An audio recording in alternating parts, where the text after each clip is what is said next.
नमस्कार, आगळी वेगळी रेसिपीमध्ये तुम्हा सगळ्यांचे मनापासून खूप खूप स्वागत आहे। तर आज आपण मस्त अशी चटकदार गावाकडच्या पद्धतीने मस्त अशी बोंबीलची रस्सा भाजी कशी करायची ते बघतोय। बघा मस्त असं तवंग येते आणि खायला सुद्धा अफलातून लागते आणि काय कमाल दिसते।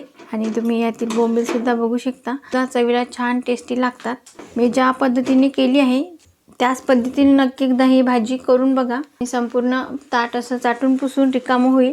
बोंबीलची रस्सा भाजी भाकरी सोबत खाल्ली जाते, खूप छान लागते। चला तर मग आपण पटकन रेसिपीकडे वळूया। पण त्या अगोदर जर तुम्ही चॅनलवर नवीन असाल तर पटकन सबस्क्राइब करा आणि त्याचबरोबर बेल आयकॉन हिट करून ऑल सिलेक्ट करा।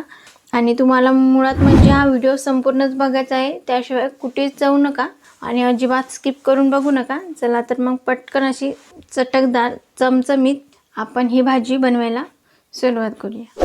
सगळ्यात आधी आपण इथं साहित्य बघून घेऊया। तर इथं 2 मध्यम आकाराची उभे काप करून घेतलेले कांदे आहे। बघा या प्रकाराचे काप करून घेतले। अर्धा इंच इतका आला आहे। एक मध्यम आकारामध्ये टोमॅटो होता, त्याच्या सुद्धा अशा मी फोडी करून घेतल्या। खोबऱ्याचे काप आहे काही। इथं 10-12 लसणीच्या पाकळ्या घेऊन त्याला सुद्धा बारीक व्यवस्थित असं कट करून घेतलं। आणि बघा इथं 7 ते 8 बोंबील घेऊन छान त्याचे असे मी तुकडे करून घेतले। सगळ्यात आधी बोंबील व्यवस्थित निवडून घेतले, जेणेकरून त्याचे असे तुकडे करून घेतले। बघा याप्रमाणे असे आणि 2-3 वेळा गरम पाण्याने व्यवस्थित हे बोंबील मी धुवून घेतले, जेणेकरून याचा ओशाळ वास कमी होईल आणि याला अशी धूळ माती लागलेली असेल ते सुद्धा पाण्यानुसार निघून जाईल। आता सुक्या मसाल्यामध्ये आपल्याला 1 चमचा लाल तिखट लागेल, 1 चमचा गरम मसाला, अर्धा चमचा हळद, चवीनुसार मीठ लागेल। आता सगळ्यात आधी आपल्याला कांदा, टोमॅटो, लसूण, खोबरं, आलं हे व्यवस्थित तव्यावरती भाजून घ्यायचं आहे। इथं गॅसवर तवा गरम करण्यासाठी ठेवला, यामध्ये कांद्याच्या फोडी घालून घ्यायच्या आणि यासोबतच इथं थोडंसं तेल सुद्धा घालून घ्यायचं आणि ह्या कांद्याच्या फोडी व्यवस्थित अशा सोनेरी रंगावर आपल्याला भाजून घ्यायच्या आहे।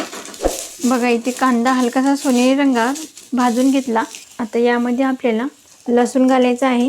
बघा असा मी बारीक कट करून घेतला। त्यासोबत अर्धा इंच इतकं आलं त्या कांद्यामध्ये व्यवस्थित असं लसूण आणि आलं व्यवस्थित असं कांद्यासोबतच 2 मिनिटासाठी आपण भाजून घेऊया। बघा इथं लसूण आणि आलं व्यवस्थित कांद्यासोबत खरपूस असं भाजून घेतलं। आता याला काढून घेऊया। आता आपल्याला खोबऱ्याचे कापसुद्धा भाजून घ्यायचे आहे। बघा इथे खोबऱ्याचे कापसुद्धा मी व्यवस्थित असे तेल न घालता असेच भाजून घेतले, याला सुद्धा काढून घ्यायचं। आता इथं टोमॅटो सुद्धा भाजून घ्यायचा आहे। तर टोमॅटोवर मी तेल घालत नाही, हा असाच भाजून घेते। बघा इथे टोमॅटो सुद्धा मी असा मस्त भाजून घेतला आहे। आता हे संपूर्ण मिश्रण थंड होऊ द्यायचं आणि गार झाल्यावर मिक्सरला याची छान अशी पेस्ट करून घ्यायची आहे। गॅसवर कढई गरम करायला ठेवली। आता यामध्ये आपल्याला 2 चमचे तेल घालून घ्यायचं। 2 चमचे तेल मी घालून घेतलं आणि बघा तेल हलकसं गरम झालं। आता यामध्ये आपल्याला बोंबील फ्राय करून घ्यायचे आहे, जेणेकरून हे छान असे कुरकुरीत राहतील। बघा बोंबील निवडताना असा जाडसुद्धा नाही आणि जास्त बारीकसुद्धा नाही, किंवा मग या आकाराचे सुद्धा घेतले तरी काही हरकत नाही, हे मध्यम आकाराचे आहे। आता तेलामध्ये 3-4 मिनिटासाठी हे बोंबील आपल्याला व्यवस्थित असे फ्राय करून घ्यायचे। आपण बोंबील रस्सा भाजी करणार आहोत, त्यामध्ये चव या बोंबिलाची छान उतरेल आणि बोंबीलसुद्धा मस्त असा टेस्टी लागेल। त्यामुळे असे हलकेसे हे फ्राय करून घ्यायचे। बोंबील छान निवडून घ्यायचा, त्याला आधी स्वच्छ करून घ्यायचं, जेणेकरून या बोंबिलावरती जे केसाळ असतील ते आधी आपल्याला काढून घ्यायचा तो भाग आणि नंतर हे बोंबील कट करून घ्यायचे आणि 2-3 वेळा गरम पाण्याने व्यवस्थित स्वच्छ धुवून घ्यायचे, जेणेकरून त्याचा ओशाळ वास कमी होतो आणि खायला सुद्धा खूप छान लागतात। आणि तुम्ही जर हे बोंबील धुवून घेतली नाही तर त्यामध्ये धूळ आणि रेती भरपूर प्रमाणात असते, तर ती आपल्या शरीरात जाता कामा नये म्हणून स्वच्छ असे धुवून घ्यायचे। बघा इथे मस्त असे मी हलकीशी हे बोंबील फ्राय करून घेतले। आता याला एका प्लेटमध्ये लगेच काढून घ्यायचे। बघा मस्त हलकासा सोनेरी रंगसुद्धा आला, याला असेच फ्राय करून घ्यायचे। लगेच हे प्लेटमध्ये काढून घेऊया। आता यामध्ये आपण आणखी एखादा चमचा तेल घालून घेऊया। गॅस एकदम कमी आचेवर करून घ्यायचा। बघा इथं 1 चमचा आणखी मी यामध्ये तेल घातलं आहे आणि त्यासोबत इथे मी मिक्सरमधून छान हा मसाला बारीक करून घेतला. कांदा, लसूण, आलं, खोबरं त्याचं वाटण करून घेतलं आणि टोमॅटोसुद्धा घातला होता. बघा छान कमीत कमी पाण्याचा वापर करून हे वाटण करून घेतलं. तर हे आपण तेलामध्ये घालून घेऊया. बघा वाटण मी मस्त तेलामध्ये घालून घेतलं. आता आपल्याला हे वाटण 4 ते 5 मिनिटासाठी व्यवस्थित असं तेलामध्ये छान खमंग होईपर्यंत परतून घ्यायचं आहे. बघा इथे वाटण मी मस्त असं परतून घेतलं. छान याला तेलसुद्धा सुटलं आहे. गॅस मंद आचेवरच ठेवायचा आणि आपल्याला यामध्ये सुके मसाले घालून घ्यायचे.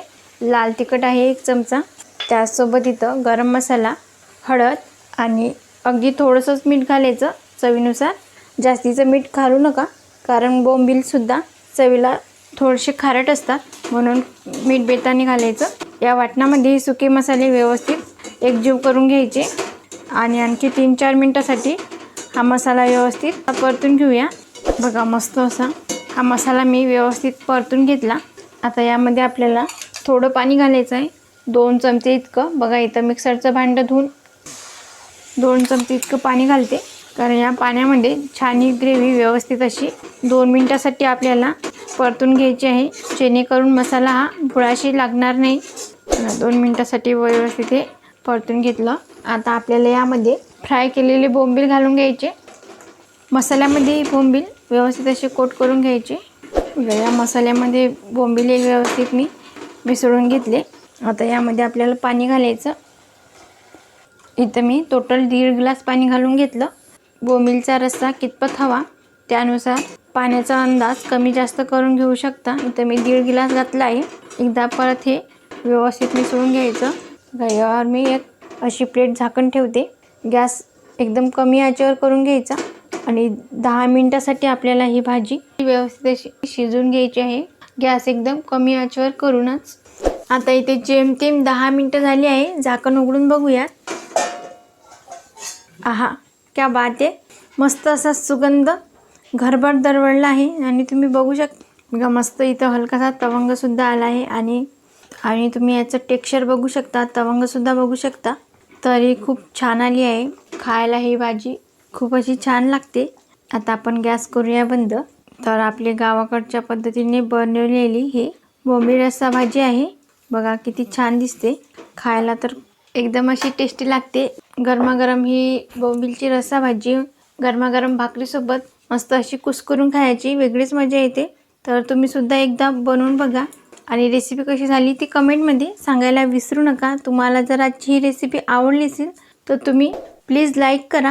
त्याचसोबत आगळी वेगळी रेसिपीला सबस्क्राईब करायला विसरू नका आणि बेल आयकॉन हिट करून ऑल सिलेक्ट करा. ज्याने काय होईल मी छान छान रेसिपी अपलोड करते त्याच्या नोटिफिकेशन तुम्हाला येऊन जाईल. आज वेळात वेळ काढून तुम्ही ही संपूर्ण रेसिपी बघितल्याबद्दल तुम्हा सगळ्यांचे मनापासून खूप खूप धन्यवाद. अशी छान छान रेसिपी तुम्ही सुद्धा बनवून खात जा. भेटूया नेक्स्ट व्हिडिओमध्ये.